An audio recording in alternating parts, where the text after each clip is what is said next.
All right, so I've been seeing a lot of these like boomer videos on my TikTok recently. So I was just gonna give my 2 cents. I feel like a lot of people don't understand League sometimes isn't about being good. It's about knowing how to game the system. I'll go more into it.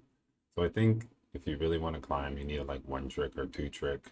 These are just my notes of things I gotta talk about. Got a one trick or two trick. I chose Solution Draven. Last season it was Solution Samira. I'm Diamond 4, yes. I'm still low elo, blah blah blah blah blah.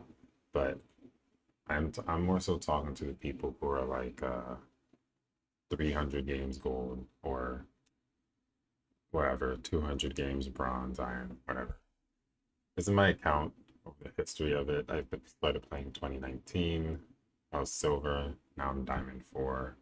Once again, it's not that high elo, but it's like at least it should give me some merit. I've climbed through lower elos, but I feel like you need at least one season with 300 to 400 games of you just grinding. And just one. And the reason is because at the end of the day, you do need to improve and know enough about the game, and that's a lot of knowledge checks. League is just you either know it or you don't, and it's gonna check you on your knowledge every turn. The right items, matchups, like we all understand this.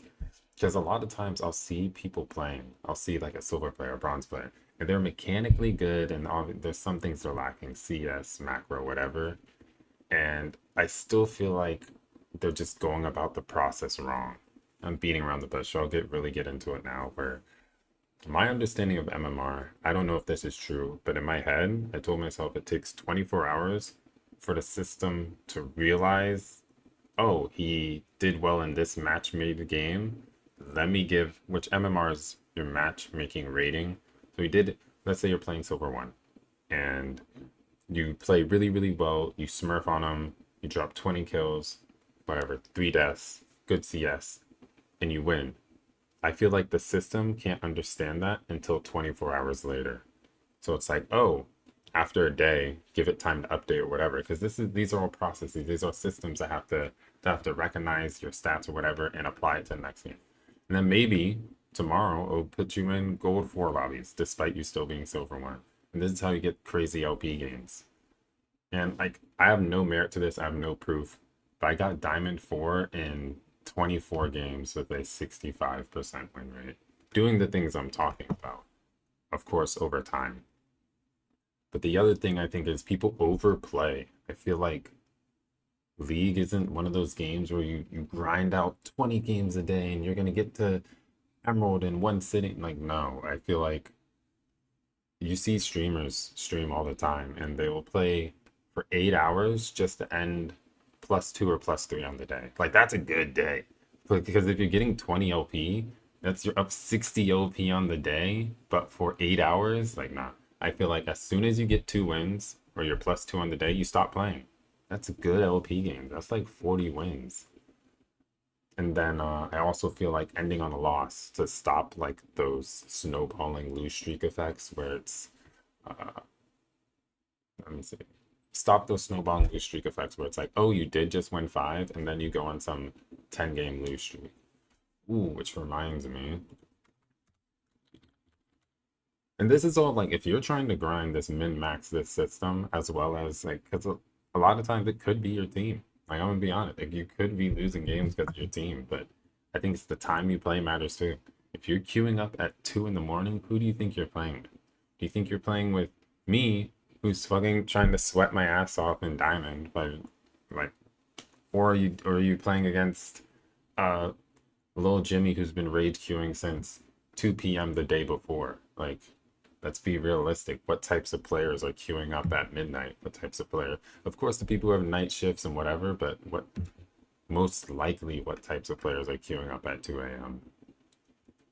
Then another way to like lean into your MMR being increased is playing until you lose. So let's say it's riskier, but it's fine.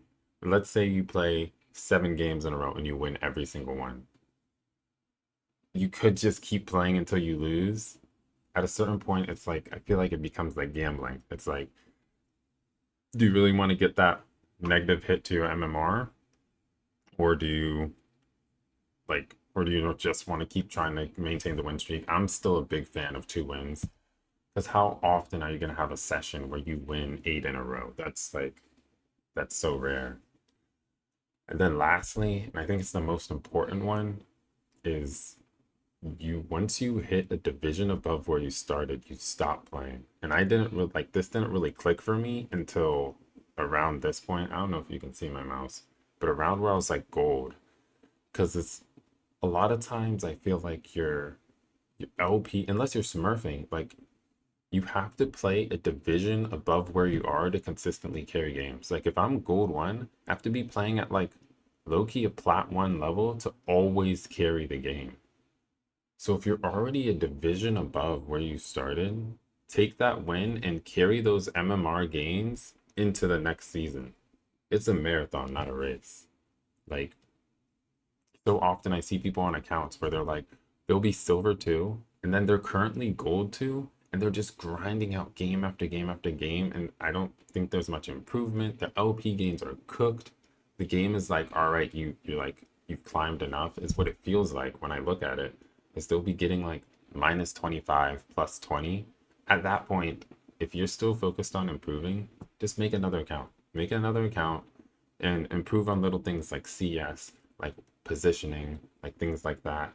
And I think that would pay dividends rather than grinding games on the same account. Because also, once again, my understanding is a lot of your rank is based off your rank last season. I wasn't able to get to diamond in 24 games because I'm just this insane player or anything. No, the realistic thing is I was diamond last season. So the game's like, he's probably still diamond. For better or for worse, that means washed up, maybe not as good as I think I am. Players like me can just chill at this rank until the day I die, as long as I play placement games. And you can only reach this point, like, then this is why diamond's still considered low elo, because there's players like me. But you can reach this point just by essentially sandbagging. You're like, oh, I was gold, now I'm plat, I'm gonna carry that into next season. The lowest rank you can, they'll probably make you as plat. Oh, I'm plat, now I'm emerald. Not, yes, that could take a multitude of seasons, but I mean, look at my graph. As long as you got this trending upward, you good, bro. If anything, I'm plateauing now. But realistically, right now, if I goes to keep this graph trend, I need to push masters this season. Anyway, that's a whole nother rant. It's a marathon, not a race. Some of you guys are right. You're getting screwed by the system, so game the system.